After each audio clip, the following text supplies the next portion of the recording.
예수께서 이 말씀을 하시고 심령이 괴로워 증언하여 이르시되 내가 진실로 진실로 너희에게 이르노니 너희 중 하나가 나를 팔리라. 제자들이 서로 보며 누구에게 대하여 말씀하시는지 의심하더라. 예수의 제자 중 하나 곧 그가 사랑하시는 자가 예수의 품에 의지하여 누웠는지라. 시몬 베드로가 머리짓을 하여 말하되 말씀하신 자가 누구인지 말하라 하니 그가 예수의 가슴에 그대로 의지하여 말하되 주여 누구니까? 내가 떡 한 조각을 적셔다 주는 자가 그니라 하시고 곧 한 조각을 적셔서 가룟 시몬의 아들 유다에게 주시니 조각을 받은 후 곧 사탄이 그 속에 들어간지라. 이에 예수께서 유다에게 이르시되 네가 하는 일을 속히 하라. 이 말씀을 무슨 뜻으로 하셨는지 그 앉은 자 중에 아는 자가 없고 어떤 이들은 유다가 동기를 맡았으므로 명절에 우리가 쓸 물건을 사라 하시는지 혹은 가난한 자들에게 무엇을 주라 하시는 줄로 생각하더라. 유다가 그 조각을 받고 곧 나가니 판더라. 오늘 본문 말씀 요한복음 13장 21절부터 30절까지 유다의 배신입니다. 여러분은 혹시 주변에 있는 사람이 내가 누군가를 배신했다 이렇게 고백하는 사람을 본 적이 있습니까? 보통의 경우 자기가 배신을 당했다고 하는 사람은 참 많은데 내가 누구를 배신했다 말하는 사람은 아무도 없다는 것이죠. 내가 배신하고 배반당한 것은 너무나 잘 기억하고 잊지 못하지만 내 자신이 배신하고 배반하고 뒷담했던 것들은 잘 기억하지 못한다는 것입니다. 사람은 그만큼 자기중심적이기 때문에 피해받은 것만 생각하고 가해한 것을 전혀 기억하지 못하더라는 것이죠. 저도 명절 때 아버지에게 어렸을 때 당한 것들을 다 이렇게 이야기했더니 아버지의 말씀은 내가 언제 그랬지? 이렇게 말씀해서 허탈했던 기억이 있습니다. 왜 그렇습니까? 우리는 사람이 믿음의 대상이 아니기 때문에 그 사람을 날마다 사랑으로 대하고 긍휼로 바라봐야 되죠. 그런데 남들의 배신보다 나의 배신이 더 크다라고 생각한 계기가 있습니다. 그것은 내가 바로 예수님을 날마다 배신하는 인생임을 발견한 순간부터였습니다. 사람들의 배신은 내 배신보다 너무나 가벼운 일이구나. 사역하면서 사람을 바라볼 때에 그런 기대들이 무너진 때가 있지만 내가 주님 앞에 그런 모습이라는 것을 깨닫고 나서는 그 사람을 탓할 것이 없음을 보게 되었습니다. 나의 본질과 정체성이 하나님을 배반하고 예수 그리스도를 배신하는 인생이라는 것을 깨닫고 날마다 회개하게 되었다는 것이죠. 남은 사순절의 기간에도 이런 유다와 같이 주님을 배반하고 배신하는 모습이 있는지 우리는 돌아봐야 될 줄로 믿습니다. 요한복음 13장 오늘 말씀 지난주 어제 세족식과 연이어서 유다의 배반이 한 이야기로 기록되어 있다는 사실이죠. 예수님께서 12제자를 모두 씻겨주시기를 원했지만 씻음을 끝까지 받지 아니하고 배신하는 유다의 모습이 오늘 나오고 있습니다. 21절 예수께서 이 말씀을 하시고 심령이 괴로워 증언하여 이르시되 내가 진실로 진실로 너희에게 이르노니 너희 중 하나가 나를 팔리라. 오늘 예수님께서는 마지막까지도 차별 없이 사랑을 베풀어 주고 계십니다. 사람은 차별이 있지요. 내게 좋은 사람을 잘 대하고 싫은 사람은 아나무인으로 대합니다. 그런데 예수님은 어떻습니까? 이 가룟 유다를 생각할 때 너무나 마음이 아프고 심령이 어찌나 괴로우신지 그 마음을 감출 길이 없는 것이죠. 예수님께서는 진실로 진실로 이렇게 강조를 하며 너희 중에 하나가 나를 팔 것이다. 가룟 유다야 네가 나를 팔 것인데 그것을 좀 알고 회개했으면 좋겠다 말씀하신다는 것이죠. 이렇게 영적으로 사로잡혀 있으면 결코 경고의 말씀조차도 들을 수가 없습니다. 아무리 주님이 회개의 기회를 주어도 그 기회를 받지 못하고 계속 잃어버린다는 것이죠. 이렇게 회개를 하지 못하고 있다면 내가 무엇인가 사로잡혀 있다는 것을 알아야 됩니다. 지금 사단 마귀에 잡혀 있는 가룟 유다에게 인간적으로 좋은 말을 해준다고 해서 되겠습니까? 태도를 조금 바꾼다고 해서 어떤 변화가 일어나겠습니까? 바뀌지 않죠. 예수님이 지금 하실 수 있는 최고의 사랑의 표현이 말씀의 경고라는 것을 알아야 된다는 것입니다. 그렇기 때문에 매일 이렇게 큐티를 듣는 것도 내 영혼의 경고를 하기 위해서입니다. 그럼에도 회개하지 못하고 있다면, 죄 가운데 있다면 나는 무엇에 사로잡혀 있는가? 어떤 욕심 때문에 붙잡혀 있는가? 보아야 된다는 것이죠. 이런 말을 예수님께서 하시자마자 난리가 났습니다. 22절, 제자들이 서로 보며 누구에게 대하여 말씀하시는지 의심하더라. 12 제자 중에 파는 자가 누군지 모르니 서로 의심하기 시작합니다. 야, 너 아니야?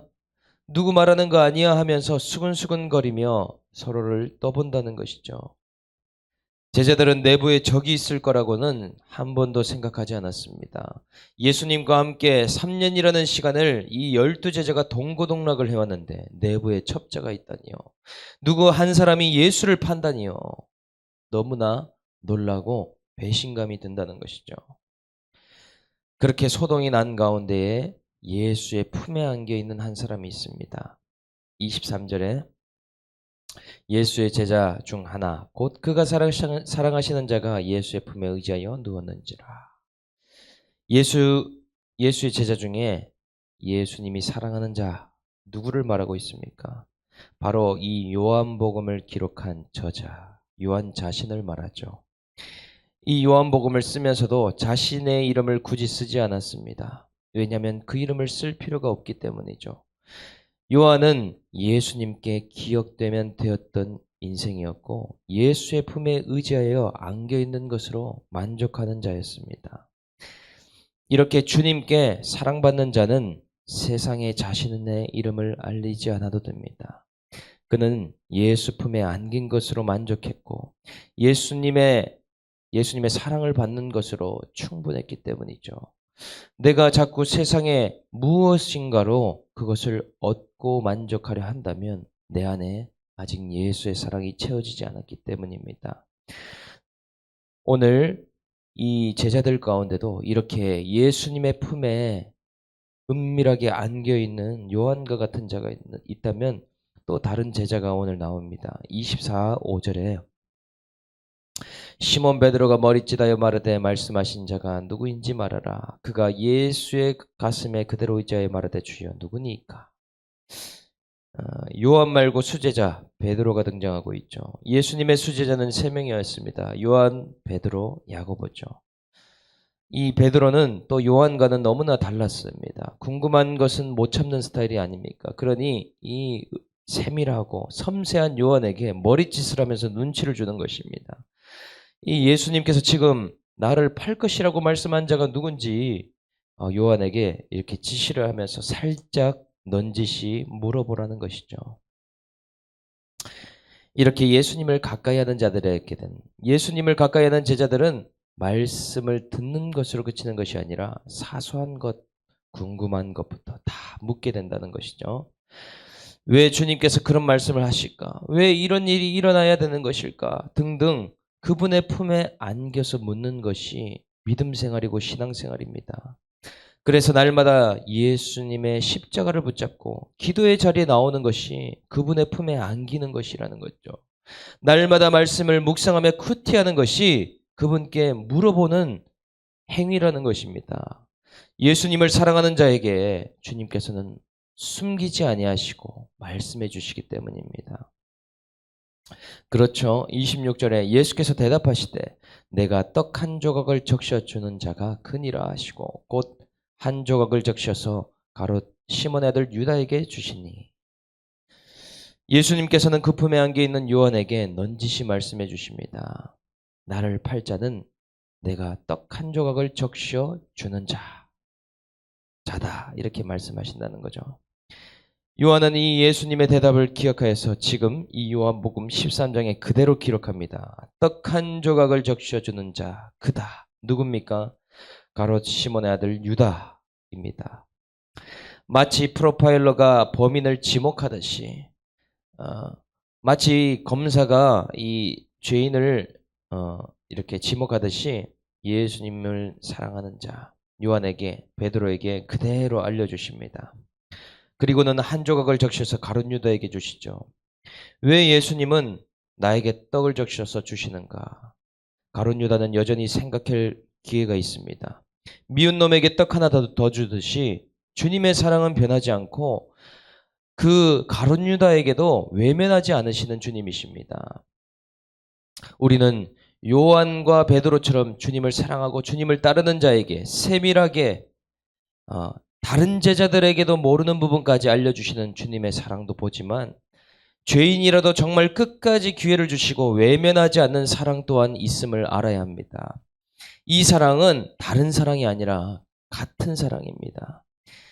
차별하지 않고 수제자만 사랑하는 것이 아니라 오늘 가룟 유다도 끝까지 포기하지 않는 주님이시라는 것이죠. 27절 조각을 받은 후 곧 사탄이 그 속에 들어간지라. 이에 예수께서 유다에게 이르시되 네가 하는 일을 속히 하라 하시니. 신기하게도 그러나 예수님이 떡 한 조각을 주자마자 사탄 마귀가 유다를 붙잡습니다.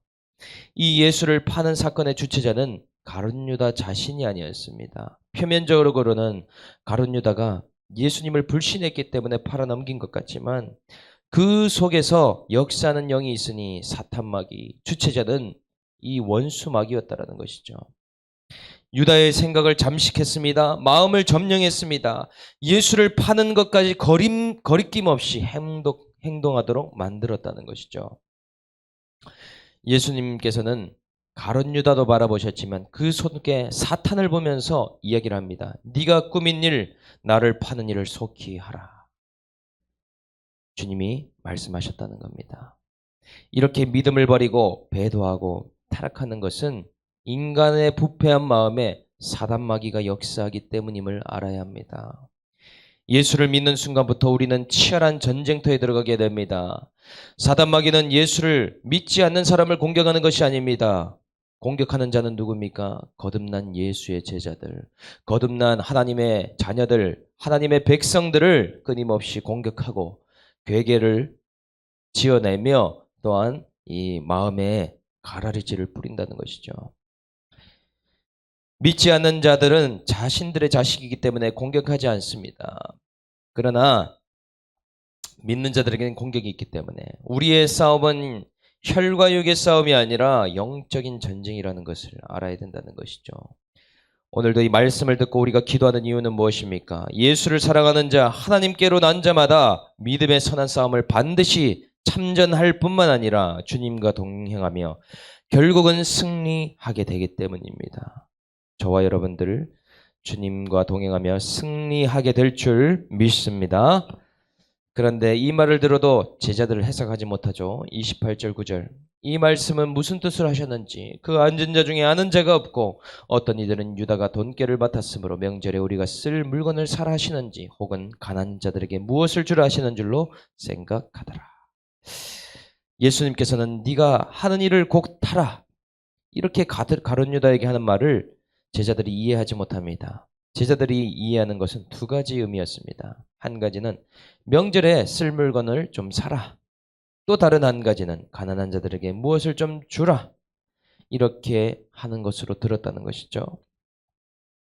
영적인 예수님의 말씀을 이해하지 못하니 육적으로 무엇을 사라. 이렇게 이야기하고 있습니다.